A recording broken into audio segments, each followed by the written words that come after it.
Sorry to apologize for having to use the mic, but tonight it's been asked by council to record the meeting tonight, and to if you have any issues or concerns, if you have a question, we'd ask that you do use the mic, please, and then everything is recorded.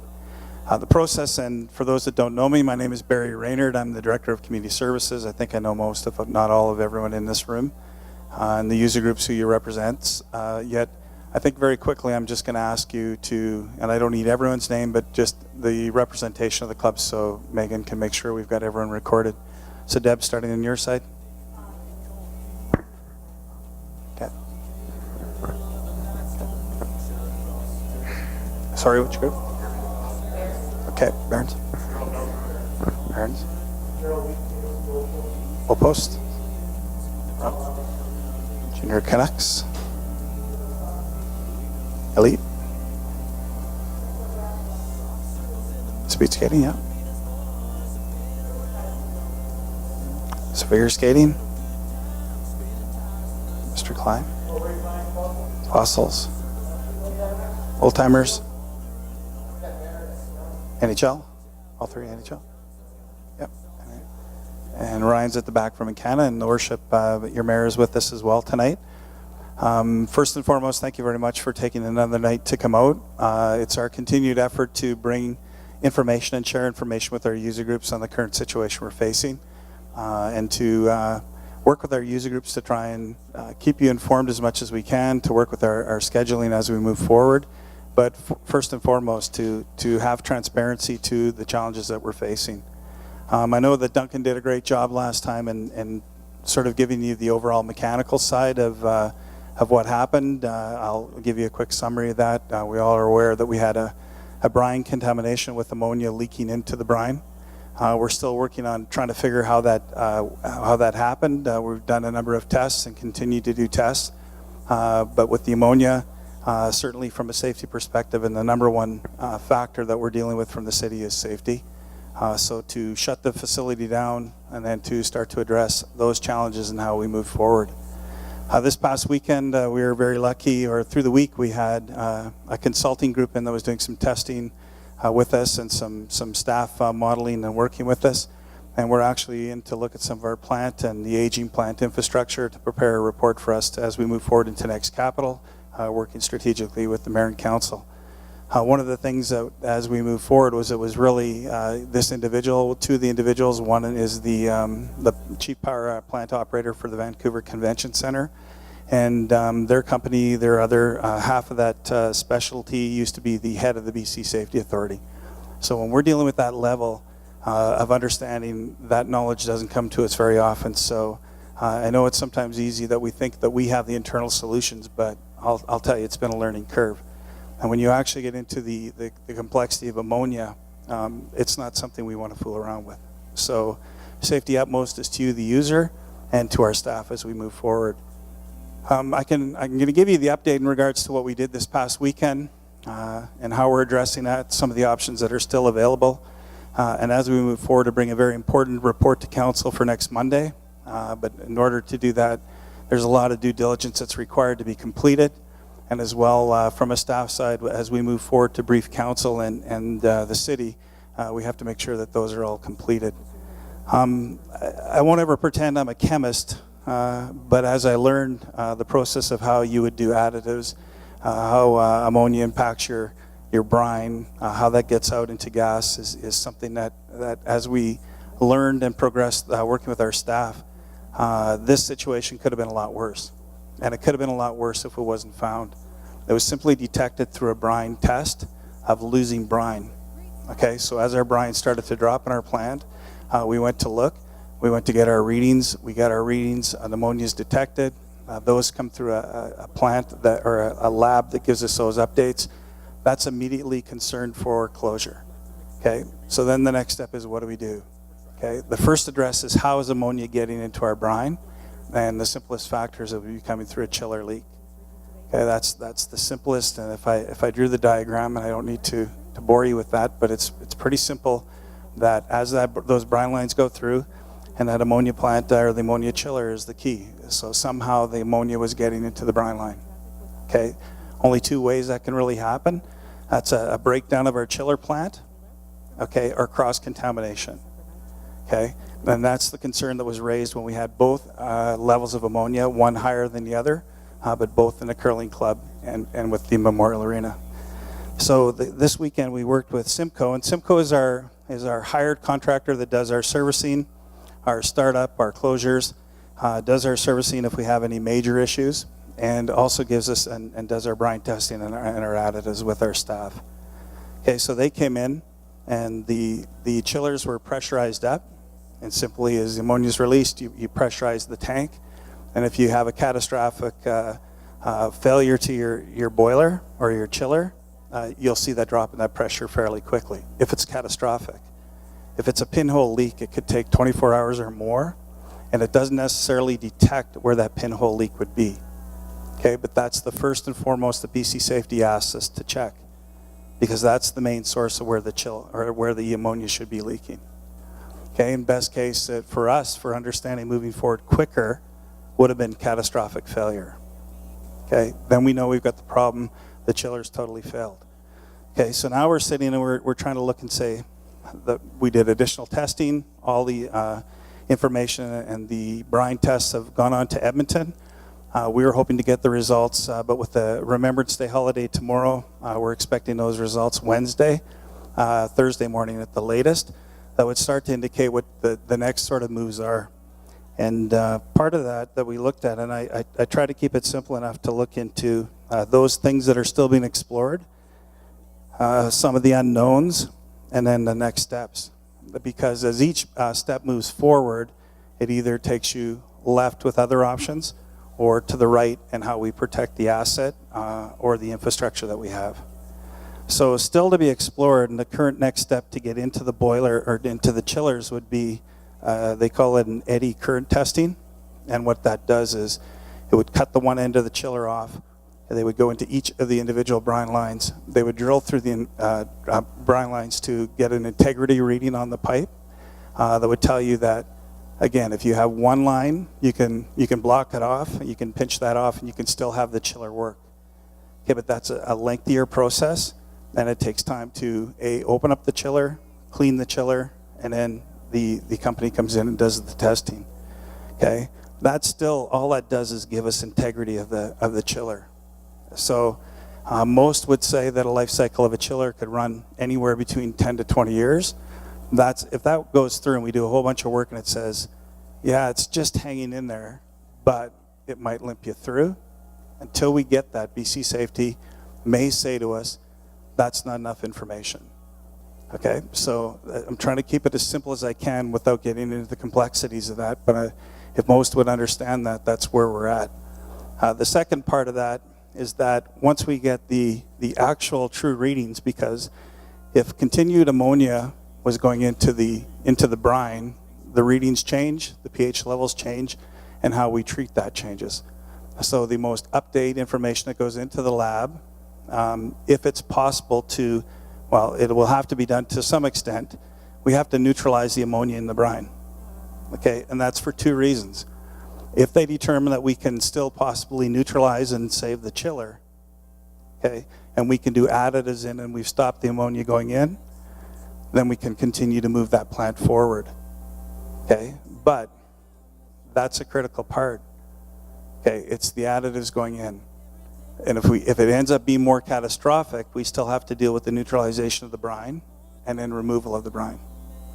Okay, so as we move forward with the council, all of those are being looked at, and as well, as we looking forward strategically, if we have some form of failure of that, and BC Hydro or BC Safety looks at us and says, well, what's next? How are you monitoring? What's your next steps? We've currently been working with the company to secure a chiller, a portable chiller to come in. And the reality would be, is the focus of that would be, is how we keep the ice in the curling club. Okay. The bigger picture then becomes, how do we maintain both, or what other options we have? Everybody in this room would know and would probably want to ask that question. We will address is, well, the Encana Event Center. Okay, and we'll address that as we go forward, because it is an alternative and it is an option. So as we look forward, we've located the chiller. We found one in Burnaby. Now it's whether that's something that's compatible to how we look, so that's where the company's given us that information and is working with Shantae and her staff to do all of that research for us. The other thing is bringing to council that report around the availability and the complexity of reopening the Encana Centre. And obviously we'd be working around a big concert of Fogarty, but my understanding, and Ryan can work with us later in the question, but there's a shorter time period that they believe they can install it. 3 to 4 days, 5 days, Ryan, would be at least a fair number, if I could use that. Okay? Maximum 5 days. So we have those alternatives that we'll be bringing to council, but council will need to know, A, state of chiller, what's the neutralization plan, can we sustain the curling club, and what is the next steps for the Memorial Arena. Okay, because as you understand, in the recreational field, and most in this room I was asking Ted and checking with him, but most of us would have remembered when artificial ice went in if you're over 55.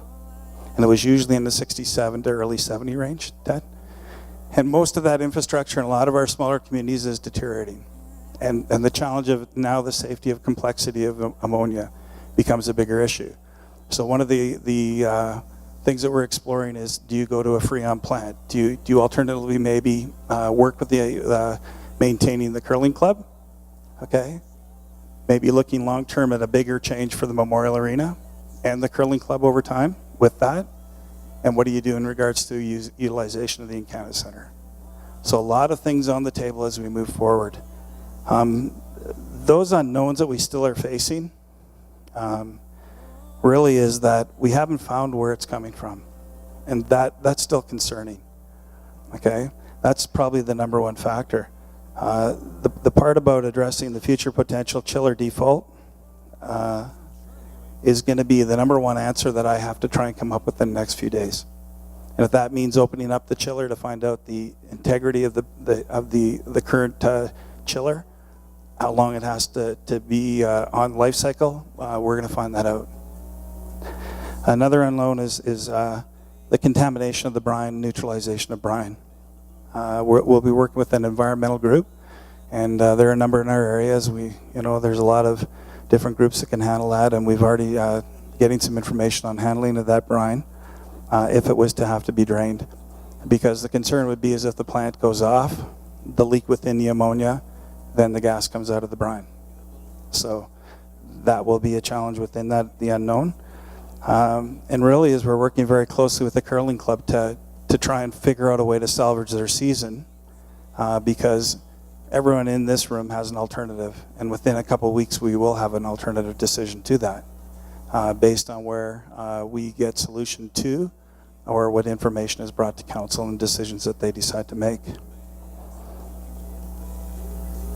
So those are a number of the unknowns. The next step, we're reevaluating all the next options and the due diligence steps required to deal with the brine challenge and the contamination of the brine. That could be as simple as neutralization, and we find out that the chillers are going to be fine with additional monitoring and probably way more frequent testing and monitoring of what that brine looks like, which could leave us vulnerable as well if we think that maybe it was plugged and then it reopens again. Is not a solution I feel comfortable with. So these steps are all being reported out and will be brought together for council for Monday. And then we're preparing a plan for BC safety, whether it's A, B, or C, for full opening, monitoring, and how we'll move forward with ensuring that the brine isn't contaminated again. And finally, we'll continue to meet with the user groups as we learn more Thursday.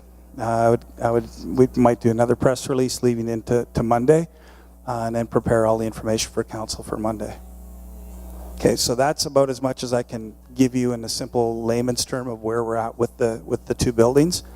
If there's any questions specific to that, or the fact that we can just jump right into, maybe we can hold the questions and we can talk about the user groups and where we're currently at today. Not necessarily, no. Megan has prepared some schedules for you to review and to look at. it's never easy as you combine and try and work out of one rink. Everyone has had to make some sacrifices. Everyone has had to give up something. I think everyone in this room has done that. I want to thank the adult groups probably the most, who have allowed the youth and the minor groups to probably share a little less than that, and maybe extend your hours a little later, maybe even give up times, which we know someone in has to do that. But we're also working hard to try and accommodate things. And I want to thank all the groups for that, because without that, it becomes more difficult. We had 2 Junior B games in here. It's been a long time, Rob, since I think we've had Junior B games in the Kin Arena. It's been a long time since I've walked in the rink and smelled popcorn in this building. So we worked with the concession to ensure that they've got, service to our customers and can still create some revenue for themselves. I think this weekend, Alicia, we worked, to find compromise between, what's the most important. If you're bringing 120 girls to our region, figure skating out trump things like a tracker game. Shorten the opportunity for a coach clinic where it's mandatory teaching has to happen. We're going to a classroom more than on the ice, which is, a good work. Our speed skating group gave up their speed skating event, and as we're hauling it to the back, something to hold there. It was a sea can that we were watching and filling up on Saturday. I think that's a little bit of cooperation, but it's not the end result. It's not the solution. It's short term, but it's nice to see that. And Steve also told me that every time they have a speed skating event of that nature, that's usually our first snowstorm. So it worked that way as well. And then to Debbie, I want to thank minor hockey for being a key participant early in the year. Usually at this time we're usually giving back ice and still trying to figure out schedules, and Debbie did a great job, which has allowed us to try and move some of that around. So the time frame that we're hoping to have those permanent solutions, and I believe if council so decides to go, based on what our recommendations will be, I believe we'll see at least some answers to some solutions in moving forward come council meeting on Monday. So Megan has prepared some of that schedule. This weekend again, the curling club is looking at their fun spiel. I think they said, Spirit River and Grand Prairie, somewhere there. They've moved their fun spiel that way, but they've got a big cash spiel coming up in 2 weeks. Ted's got his big Old Timers tournament coming up here in 2 weeks as well. So we need to have answers to those user groups that have special events coming up in the next couple of weeks. Okay, or it's going to be as at special events we'll have some form of priority based on youth to adults and how we move forward. Okay, but if we get through the next couple of weeks, and I think Deb, we've got Old Timers, we have figure skating this weekend, Old Timers, and then I think we have a weekend open, and then we start to get into minor hockey tournaments come that section. So that would traditionally probably remain, and we could probably work through that. But I know the adult groups have been pushed back, have been shortened, have been pushed to like 12:30 at night, etc. So if we can hang in there, work with you for the next 2 weeks, give you some answers, hopefully we'll be right back on schedule here in 2 weeks from now. So Megan has done a great job in trying to work with the schedule. She's got some drafts of that. Changes can be made, support can be helped, and ultimately we'll have an answer in moving forward here. Okay, so that's generally my overview of that. I know it's very simplistic in the terms of chemistry and understanding some of the complexities, but significantly council has some decisions long term. And as I said and voiced, we're researching the Freon. No one would like to think that we'd ever have a catastrophic event with ammonia within our buildings, specifically to our closeness to schools and number of kids that we've got in our area. So that's the long-term part about finding the best solution long-term. Okay, do we have any questions, or is there anything specific I can address to any of the groups, or same, I'm prepared to meet individually with each group if you have specific concerns.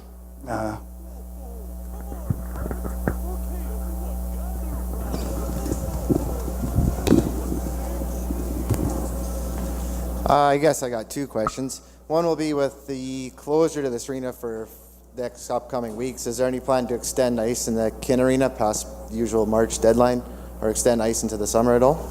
I think those are all fair questions. I'd like to believe that what we've seen in the last week is ability to work as a community.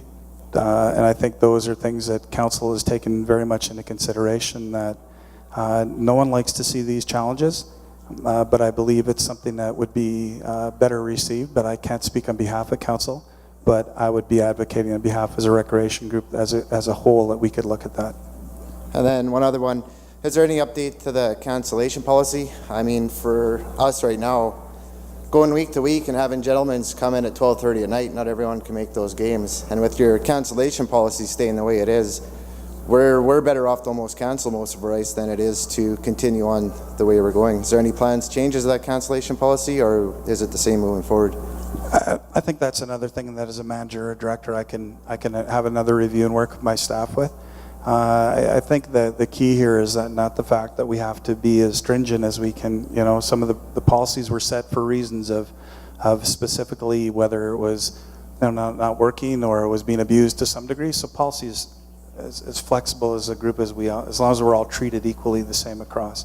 But I'd also expect that if we're committing to specific times, right, and we're taking times from other people or making those adjustments, I'd like to see us cooperatively at least utilize as much as we can. I agree with the adults on the short term and how we're making that. I'm prepared to bring those if anybody wants the 11 o'clock time and wants to change 12 o'clock time, we're happy to change. And again, I'm going to go back and say we do appreciate how that's going. And I always like to say is that this has probably been the most cooperative group, and I'd like to believe that we care as much. I've got a grandson. I've got 3 grandkids, and one's just learning to go here. So, and I know my son-in-law, I think, plays in your group or your league, and we've got a lot of people every day we go to work with that we face and talk about this. So, I don't think there's anything, because I'll use the figure skating or the speed skating as an example. In our bylaw, it's not allowable to have a sea can at the back of an arena, and it's not. So, we work with that. It's a very short-term challenge. We're going to make that work. It's easier to work together than work against. So as a director, I'm willing to take anyone's concerns, address that with council, and the mayor's here for the reason to hear those concerns. So I appreciate that as well.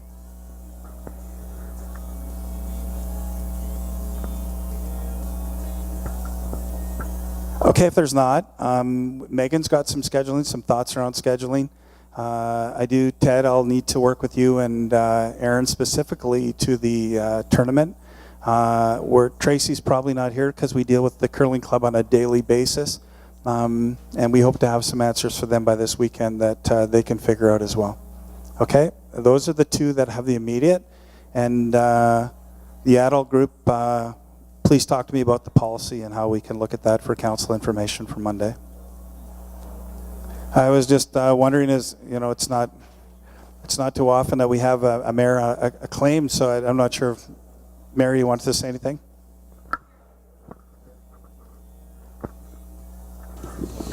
Thanks, Barry. And 2 or 3 things, I guess, have for me over the last week since we've got this event occur for us and the impacts to us. We provide a service in the community, and that's what this is about for us. We're a northern community, and we provide arenas and curling and recreational activities. And so this is a significant issue, as Barry's, I think, demonstrating to us at council and to administration. Our directions through this are we resolve it as quickly as we can, taking logical steps in terms of how we make sure we resolve it. Best alternative is get that Memorial Arena back into operation with the curling rink side by side. But if that's not possible, what are those next steps we take and how do we alleviate it? So we're looking at alternatives for a temporary chiller. We're exploring and going to look at the Encana Event Center as another ice facility that we have in the community, and we should be leveraging if it's available. But first step has to be, let's try and get this one fixed and explore every aspect of getting the Memorial Arena and the curling rink back and functioning. And unfortunately, the complexities of chiller and equipment and all of that stuff just takes that time to make sure that we do it right. We have to, as Barry's, I think, emphasized, has to be safe, right? We can't in any way expose anybody to anything that isn't safe for the users, the staff, and the public. And so this isn't an issue of us saying, well, you know what, maybe if we delay it for a month, we can do this or that. We're under absolute discussions about, let's get this resolved. We need to get it resolved because it's too important to our community not to have those facilities up and functioning and people going in and out and using them every day. So to me, tonight is just, we're in a transition also, right? We got an election on Saturday, and so we got a new council, and but that's irrelevant to this discussion. It's about moving it forward, and that's what we're going to do.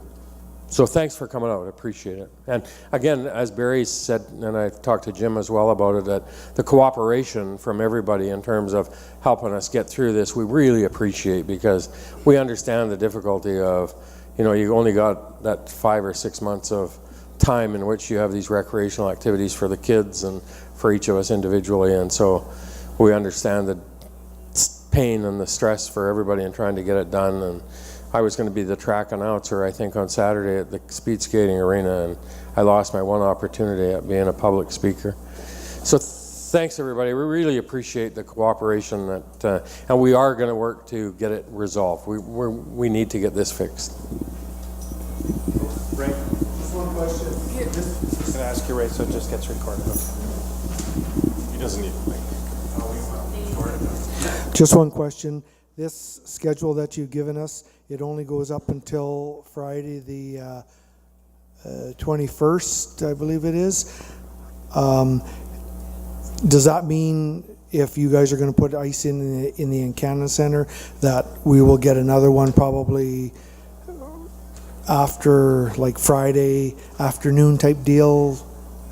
There's two things. That we worked with the groups right up till Friday, only because every change or long-term change, right, takes time, and we don't want to upset as much. But we're now into the weekend. We're really trying to address the special events. So the reality is that council will be presented with that. My understanding from Ryan is that Fogarty concert, you know, we can get the floor prepped, ready to go. Probably put the wood over top, or the floor over top. The concert goes on, we flip, and then within 2 to 3 days, he's bringing in staff. But appreciate for Ryan in the sense that we have been operating for a couple of years, so now he has to restaff back up. How are we going to utilize that? How are we going to get those staff? How are we going to get it done? But I'm going to tell you that Encana's working very hard to have those people lined up, to have the expertise come in, has even offered to assist us if we need some help if we lose the curling rink and rebuilding. So it's going to be all hands on deck, and I want to go back and reiterate is that it's so much easier as we work forward, and everyone is making sacrifices, and as we go to regroup, those sacrifices aren't forgotten. Okay, so we won't forget that people have had to go later at the night or have having to give up time for kids. So we'll continue to work the Ray. I think Megan's got something that looks a little bit into 2 more weeks. I know Debbie needs those answers because she's going to be away. So in fairness to our groups, we're focusing in on the weekend, ensuring we've got our major events sort of rescheduled, our trackers, our junior Bs, you know, special events. Okay?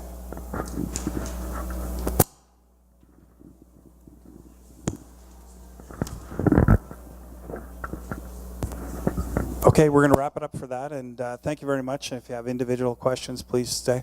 Okay? If there's something you want to know from Ryan's here from the Encana Center. I worship and representing Mayor and Council, and our staff are here as well. Okay, thank you.